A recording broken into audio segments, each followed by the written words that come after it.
요즘 전 세계 코로나19로 인해 많이 어려움을 겪고 있죠. 우리나라는 그 방역 선진국 아닙니까? 세계 사람들이 다 주목하고 있는 그 전 세계의 방역의 모델이 되고 있는데, 이제 우리나라도 2차 감염의 확산으로 많이 어려움을 겪고 있죠. 그래서 교회에도 방역 조치를 강화하여서 이제 전자 출입 체크를 하게 되고, 또 뭐 우리는 원래 모임은 하지 않았지만 오늘부터 식사를 제공하지 않게 되었습니다. 혹시 식사를 안 줘서 많이 안 오셨나? 사실 일부 기독교계에서는 뭐 교회에 대한 핍박이다 라고 이야기를 하지만, 사실 그렇게까지 생각할 필요는 없을 것 같습니다. 뭐 국민들의 건강과 안전을 위해서 교회가 이 정도는 전 충분히 할 수 있다고 생각을 합니다. 우리가 마스크를 쓰고 손소독을 하고 교회에서 식사를 안 함으로써 코로나가 확산되지 않는다면 뭐 이 정도 할 수 있죠. 사실 교회는 이보다 더 큰 박해 속에서도 2000년 동안 잘 견뎌오고 버텨왔던 그런 믿음의 공동체입니다. 제가 카타콤이라는 사진을 한번 준비해 봤습니다. 뭐 다들 아시겠지만 이 카타콤은 지하에 있는 공동묘지죠. 이 라틴어의 합성인데, 가운데라는 라틴어와 무덤들이라는 라틴어가 합쳐져서 카타콤이라는 단어를 만들었습니다. 뭐 말하자면 무덤들 가운데라는 뜻인 거죠. 이제 사진에서 보듯이 이 주변에 벽을 쌓고 있는 게 다 뭐예요? 유골들이죠. 저 유골들이 그냥 통로에 가득 차 있습니다. 카타콤 중에서 큰 곳은 지하로 30m, 길이로는 300km랍니다. 여러분 300km면 어느 정도인지 아시죠? 여기서 서울까지 100km 정도밖에 안 되니까. 그래서 그 공개한 곳을 제외하고는 절대 들어가면 될까요? 안 될까요? 안 되죠. 근데 꼭 절대 가지 말라 그러면 뭐 하고 싶어요? 근데 절대 가지 말라는 곳을 들어갔다가 아직도 못 나오시는 분들이 웃을 일이 아니라 정말 많대요. 들어가서 실종된 분들이 굉장히 많다고 합니다. 그런데 이런 카타콤에서 기독교인들이 200년을 넘게 살면서 예배를 했다는 사실입니다. 사실 기독교인들 때문에 카타콤이 드러난 곳도 상당히 많죠. 왜 그렇게 기독교인들은 이 무덤 가운데에서 살면서 예배를 드렸을까요? 왜 그랬을까요? 교회를 핍박하니까 그랬죠. 여러분, 우리 핍박이 더 심해져서 제가 여러분들 모시고 카타콤으로 들어간다면 들어가실 분 굳이 손 안 드셔도 돼요.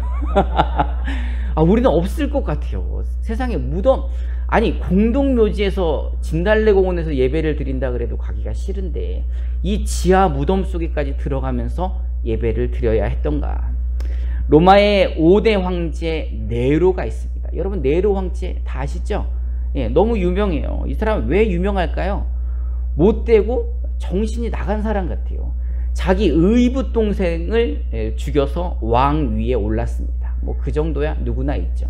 하지만 그는 정치에 이 훈수를 두는 어머니를 살해합니다.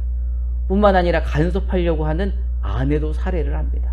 그리고 이게 얼마나 폭군인지 이 로마 시민들이 좋아하지를 않았어요. 뭐 어머니를 죽이고 뭐 아내를 죽였는데 누가 좋아하겠어요. 그래서 민심이 네로 황제에게는 굉장히 좀 박했죠. 그리고 뭐 비난의 소리들이 많이 일어났습니다. 그런데 로마에 알지 못하는 대화재가 일어나죠. 뭐 일각에서는 뭐 네로 황제가 불을 질렀다라고 말을 하지만 원인을 알 수 없는 큰 재앙 같은 불이 일어납니다.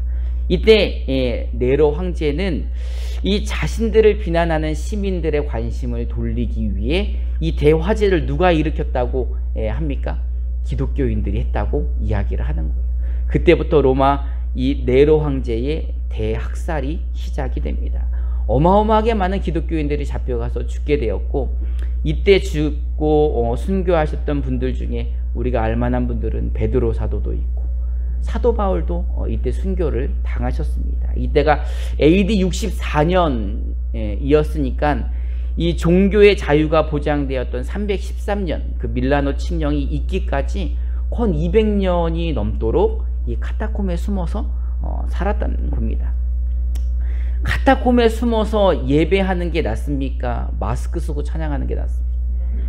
우리가 훨씬 나은 거죠. 이때에 비하면 뭐 마스크 쓰고 찬양하는 건 일도 아닌 거죠. 사실 오늘 이 본문을 제가 준비를 하면서 사실 우리가 분노하고 경계해야 될 것은 마스크 쓰고 찬양하게 하는 것이 아니라 교회에서 점심을 못 먹게 하는 게 아니라 오늘 본문의 내용이라고 생각을 하였습니다. 여러분 에베소서 6장 10절부터 11절을 쉬운 성경으로 한번 읽어봅시다. 시작.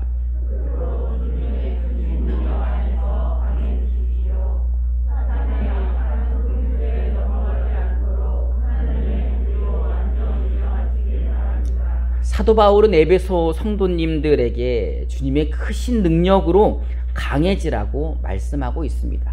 왜 그리스도인들이 주의 능력으로 강해져야 하냐? 이유는 사탄의 악한 속임수에 넘어가지 않기 위해서 하나님이 주시는 전신갑주, 완전 무장하고 강해져야 한다는 겁니다. 여러분, 예수 믿는 게 영적인 문제입니까? 아니면 육신적인 문제입니까? 영적인 문제라 생각하십니까? 그럼 우리가 싸우는 것은 영적인 싸움이라 생각하십니까? 아니면 육신적인 싸움이라고 생각하십니까? 영적 전쟁이라고 생각들 하십니까? 그럼 영적 전쟁은 눈에 보일까요? 보이지 않을까요? 안 보이는 거죠. 안 보이는 거죠. 사실 뭐 칼 가지고 총 가지고 들이대면은 눈에 보이니까는 위협적이어서 우리가 더 준비를 할 수 있지만 눈에 보이지 않는 그 공격이라 우리가 어떻게 보면 더 안일할 수도 있는 거죠. 사실 이 영적인 세계에서 우리를 공격하는 세력은 마귀, 사탄입니다. 이들이 우리를 속이는 그 무기가 바로 악한 속임수. 여러분, 악한 속임수를 세상 사람들은 뭐라 그럴까요? 사기라 그래, 사기. 그래서 악하게 속임수를 쓰는 사람은 구속하죠. 근데 마귀가 악한 마음을 먹고 속이니 얼마나 잘 속이겠습니까? 이게 만만한 게 아니에요. 마귀는 들고 나오는 무기가 거짓말인 거죠. 요한복음 8장 44절을 우리 개역개정으로 한번 읽어봅시다. 시작.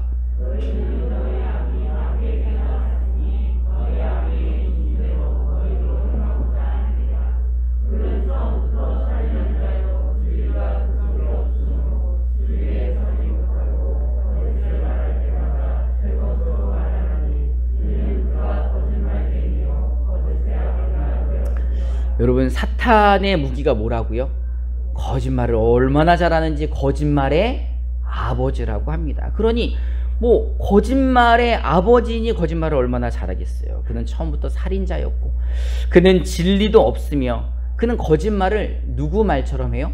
자기 말처럼 하는 거예요. 말하자면 진짜 거짓말 잘하는 사람, 진짜 왕 사기꾼인 거죠.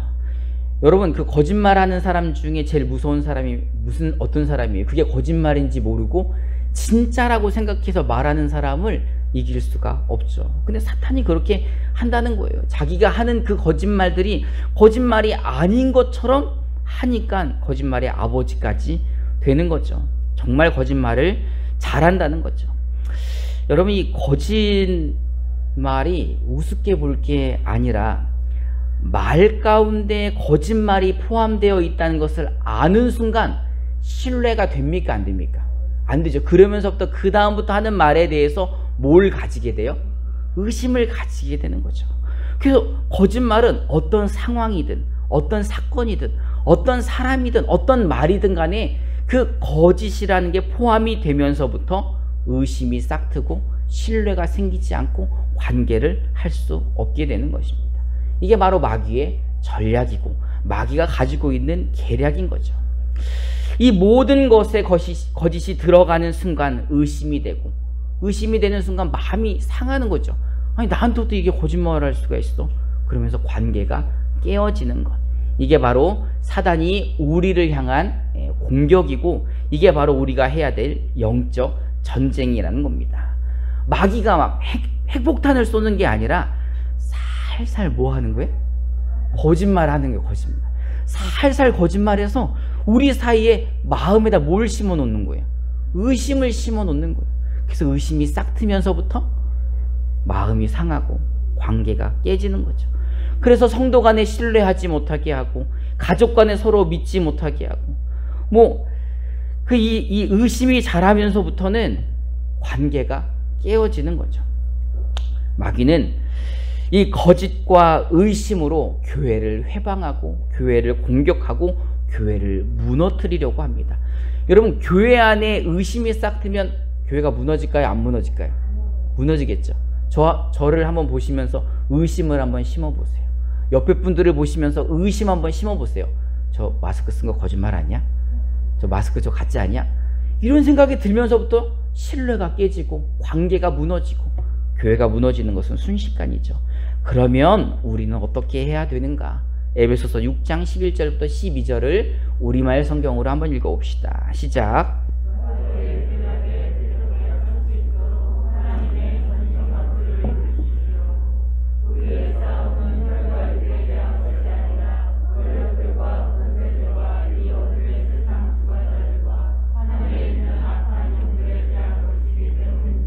이런 마귀의 계략을 대적하여 설 수 있도록 우리는 무엇을 해야 한다고요? 하나님의 전신갑주를 입으라는 겁니다. 그렇다면 하나님의 전신갑주는 무엇입니까?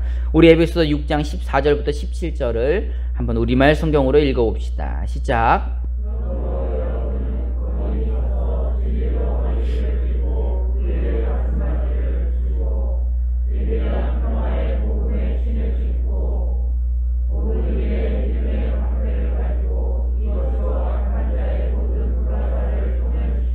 구원의 투구와 성령의 검 곧 하나님의 말씀으로 무장하십시오. 여러분, 제가 이 주보에다가 올려드린 그림이 있습니다. 한번 보시면은 전신갑주를 표현한 그림이죠. 뭐 약간 너무 귀여운 캐릭터 같지만 이해를 쉽게 돕기 위해서 어린이들도 이해할 수 있는 그림으로 그려놨습니다. 여기 보면은 이제 진리의 허리띠, 의의 흉배, 가슴 갑옷, 또 평화의 복음의 신도 있고 믿음의 방패와 구원의 투구와 성령의 검, 이렇게 있는데 이게 지금 눈에 보이게 그려놨지만 이 하나님의 전신갑주는 눈에 보여요, 안 보여요? 보이지 않는다는 겁니다. 그러면 제가 이 그 전신갑주를 보았을 때 다 튼튼한 장비이지만 이 중에서도 가장 강하고 튼튼해야 될 장비는 무엇일까요? 무기라고 할 수 있는 건 무엇일까요? 방패하고 검이 되겠죠.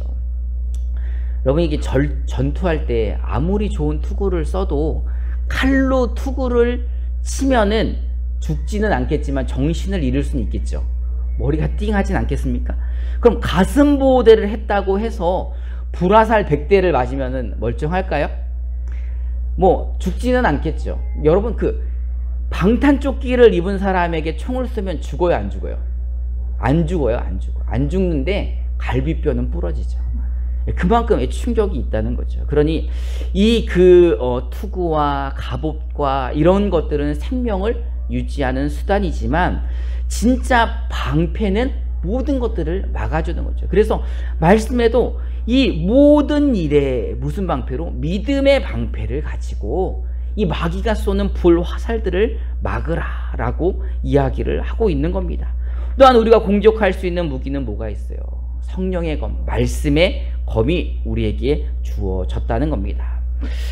이 믿음의 방패로 막는 불 화살들, 이 악한 마귀 사탄이 우리에게 불 화살을 쏠 때 그 불 화살의 정체는 무엇이라고요?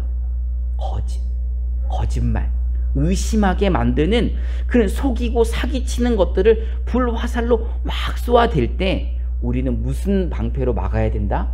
믿음의 방패로 막아야 된다는 거죠. 옆에 분들하고 한번 인사해 보겠습니다. 믿음을 놓지 맙시다. 그 어떤 공격에도 우리가 믿음을 놓지 않을 때 우리는 안전할 수 있습니다. 하나님은 우리에게 또 성령의 검, 이 공격할 수 있는 무기를 주셨습니다. 여러분, 마귀가 왜 하나님의 자녀들에게 불화살을 쏘고 거짓말의 그 화살들을 날리는 걸까요? 그가 원하는 게 무엇일까? 정말 이 그리스도인들에게, 교회에 원하는 치명상이 무엇일까? 어떤 것을 아프게 하기 위해서 불화살을 쏘아대는 걸까? 요한복음 13장 34절을 우리 개역개정으로 한번 읽어봅시다. 시작.